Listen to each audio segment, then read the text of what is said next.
What's up, DNA gang? Y'all know the name. How y'all doing today, man? Today we got animal facts we should have left in 2024.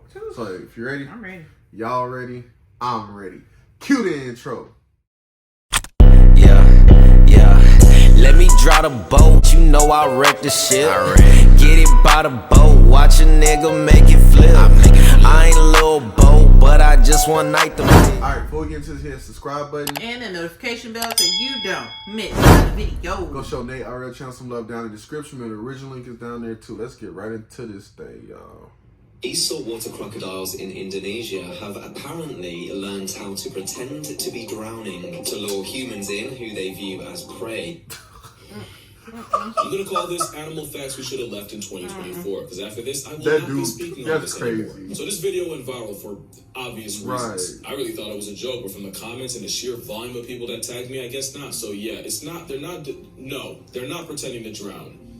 But the truth might actually be worse. You see these tiny dots, these pits on a crocodile? Yeah. Well, they're pressure sensors, and a microdose trypophobia means a prehistoric sawtooth sledgehammer can detect the smallest vibrations in the water. A butterfly can go skinny dipping, and the oversized assault gecko can pick up this exact vibration. In fact, it's scientifically proven. You could blindfold a crocodile in a sensory deprivation tank and drill a leaky faucet's worth of water. They'll know exactly where it's coming from. Their jaws are more sensitive than fingertips, and it's why you can get away with this until a drop of sweat hits their mouth and you get your melon split like Fruit Ninja. It's also why if you see this, beware as a pre-typed obituary. In especially murky water, a crocodile will basically T-pose with a side of spirit fingers to maximize their sensitivity to any disturbances, and any fish in its hitbox gets filleted. So yeah, you got a plus-size sentient snare trap beast breathing like a nosegay, but this armored demon's the only one slain. So that could be what's happening here. Or maybe the croc had a body and just won't let go. Or he could just be dead, but definitely not pretending to drown. I mean, that would imply that someone witnessed the same living plot armor that just reverted to extinctions in water and tried to be a hero, and apparently did it enough time for the crocs to catch on. And it's not like crocs are stupid. Mugger crocodiles have been recorded using twigs and sticks to bait nest-building birds like egrets into getting close enough to get fouled. Some Cuban crocs have been trained to respond to commands and even come running when called by name. Oh, hell no. By the way, crocodiles have also been known to work as a team, where a researcher that kind of dog. Because look, this is what it looks like. And even come that's what it look like, a dog running at you. By the way, crocodiles have also been known to work as a team, where a researcher witnessed one scare a pig into a lagoon directly where two others were waiting. Hell, they even warn you in Australia to never camp or get water from the same place more than twice, because a croc will really recognize the pattern, memorize your routine, and then be right there to cancel your life subscription the next time. Like, you ain't see that right there? Walnut. Crocs aren't done, but sympathy baiting, that's a Bikram yoga stretch. And what surprised me the most was just how many articles reposted that video repeating it. Like, they really have people out here thinking reptiles unlock the power of manipulation. I mean, to be fair, that might seem obvious to you, but to someone who doesn't yap about animals for a living, or, watch them, seeing it in an article could be all it takes. And like a verbal virus, it doesn't take much for it to I didn't even know it was that fast on land. Imagine that I'm running working at with you. Ground News. Because if I have to argue with one more comment, I'm gonna lose something. My mind, my fans, my freedom, it might get critical. Ground News is an app and website made by a former NASA engineer who saw a very real problem with the way information can be used as a... The thing, app I got picture is that none of what's wildfires and with Ground News without it. See, that's a cool tool for me to have, and if you're the same top tier, or scan the QR to drown. They're smart to subscribe, but until you do, I'll just tell you, they're not pretending to drown. They're smart, they're not that smart. Like I said, these stories only get airtime when people think a wild predator has the same thought process as a person. That's exactly how you get this. To this day, I don't know where this came from. We're talking about otters. They're not exactly the emblem of empathy. Male sea otters will literally kidnap a pup while... They was probably like, hey, take the baby. I can have more babies. That's probably what she was doing. Hunting and hold it hostage until she gives up the groceries. Otters don't mercy farm. If nature taught us anything, it's that a family ferret's more likely to throw its child into the abyss than ever try something like this. I mean, just imagine a sea otter trying to emotionally guilt trip a giant apex dolphin. That's another thing. Everyone calls them killer whales, but orcas are bully dolphins on steroids, whose original handle was whale killer. Yeah, you probably heard me say this many times. No? Well, I was wrong, technically.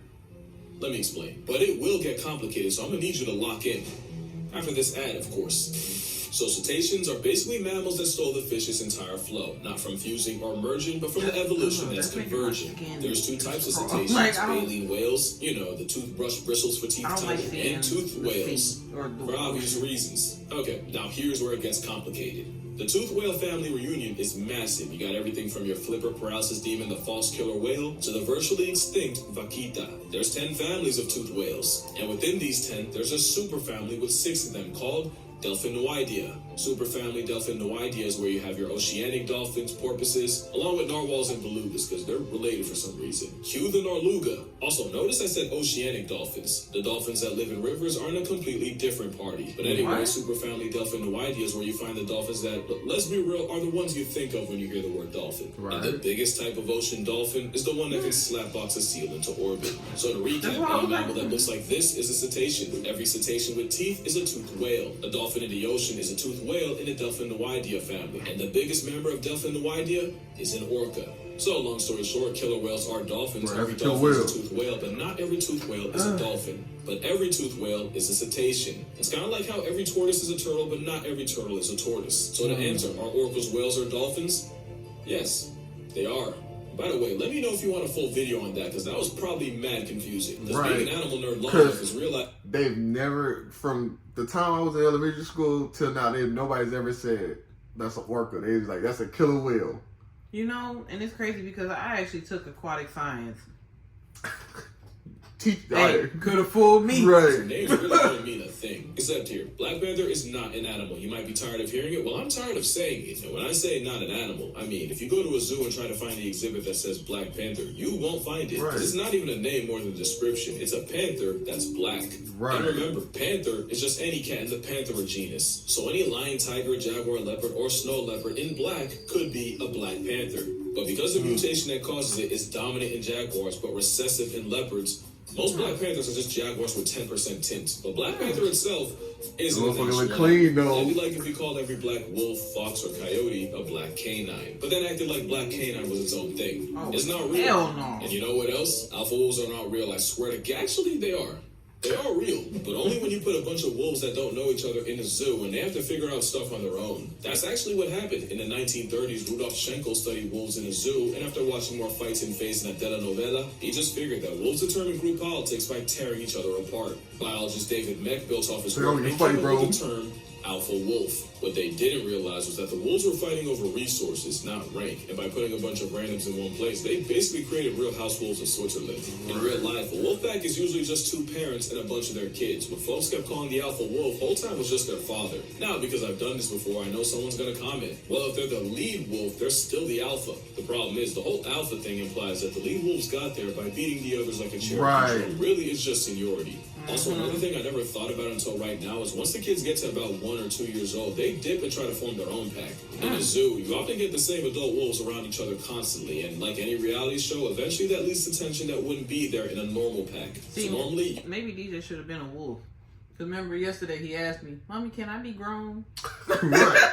you wouldn't see any alpha wolves. No, you The same can't. guy that came up with that would spend the rest of his career trying to take it back. And just as a final middle finger to anyone that still wants to argue, when the term alpha male was first used academically in 1921, it was by zoologist Thorleif Sheldrup Ebbe, and he was referring to, I'm not even kidding, he was talking about the hierarchy where lower status poultry will get pecked on by higher ranks. That's The literally pecking where order. pecking order came from. Right. So the next time a man tries you with that alpha male just know he's taking cues from a temperamental chicken. Also, chickens are confirmed psychopaths. If one chicken starts bleeding, the whole flock will jump in and peck it to death. I think the worst thing is that people took the alpha dog thing and got convinced that's how you make your actual dog respect you. Caesar Milan has done an absolute masterclass of misinformation on the dog community. I watched the dog whisperer. You gotta flex on an 80-pound pit bull to keep him in line. Imagine trying to play alpha with Cujo on creatine. We've gotten a lot wrong about dogs, and probably the worst thing, that a tail wagging means happy. Right. That fact alone has probably gotten more people bit than anything. Basically, a tail wag means excitement. Excitement can mean seeing that person come home,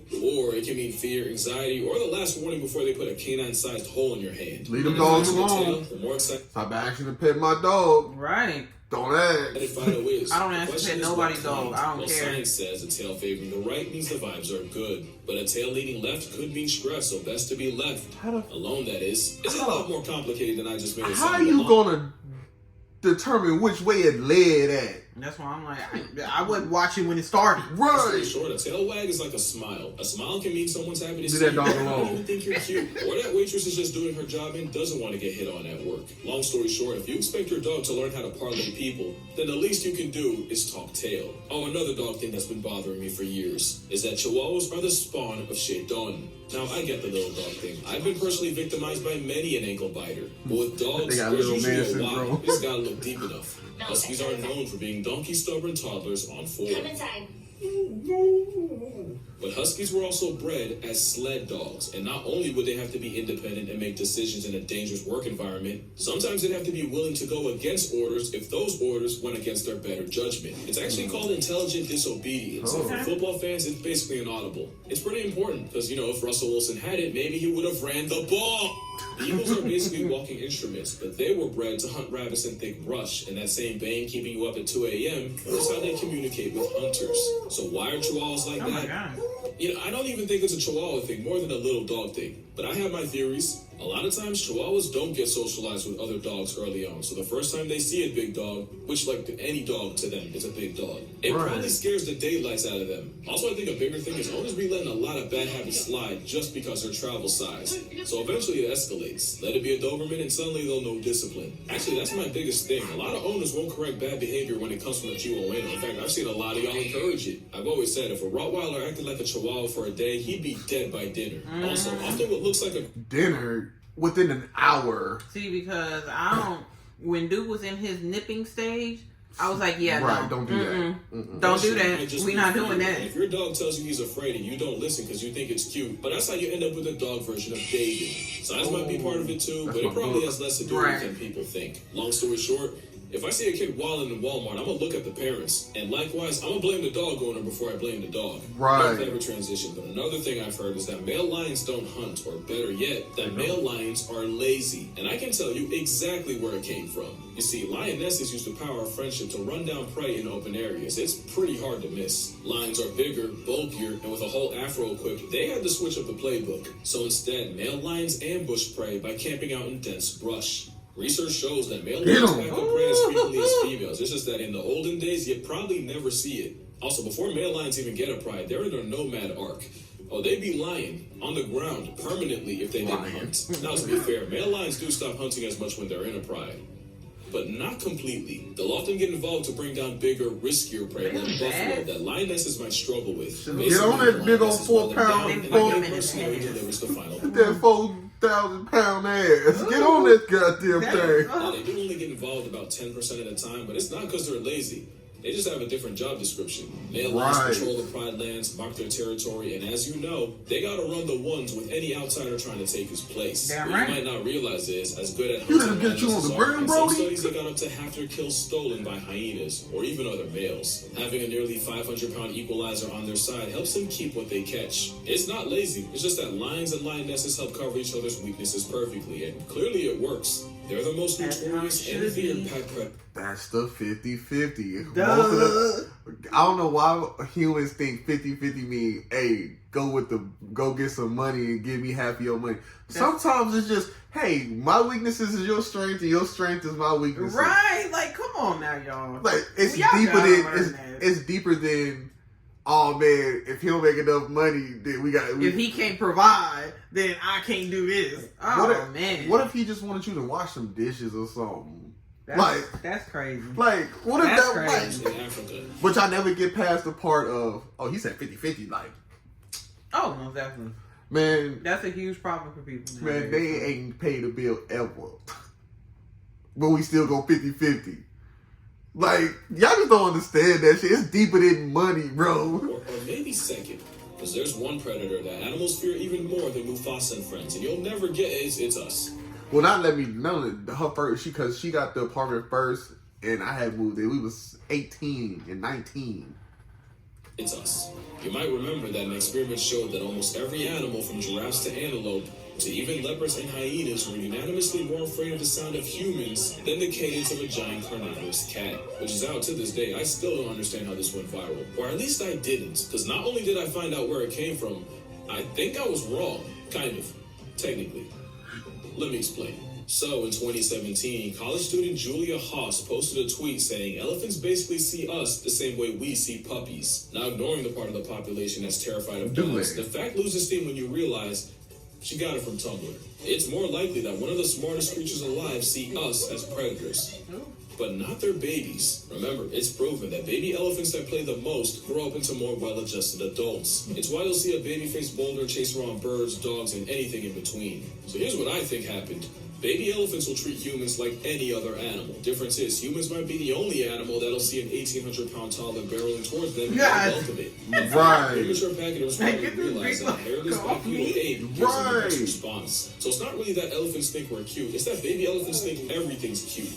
Us included. And I bet that's where the 1 to 2-year-olds manhandling people came from. And I wouldn't even believe that if I didn't nearly become one of them. Yeah, I went all the way to Chiang Mai to get bullied by an elephant's child. And I do it again. I actually made a video where I talk about it, along with He's like, that's enough. literally everyone involved. You might not have seen it because apparently the YouTube lords did not care for that video. Probably because I talked about certain topics. If you know, you know. But if you don't, definitely give it a watch. I don't usually plug after I post, but I'm proud of that one. But that's gonna do it for this video. Make sure you drink water, hug your mother, touch grass. It's good for you. Alright, but Definitely. right. But hey, another educational video. You know we love them. But hey, we'll catch you on the next one. Peace out. We Out of boat, watch a nigga make it flip. I ain't a little boat, but I just one night the bitch.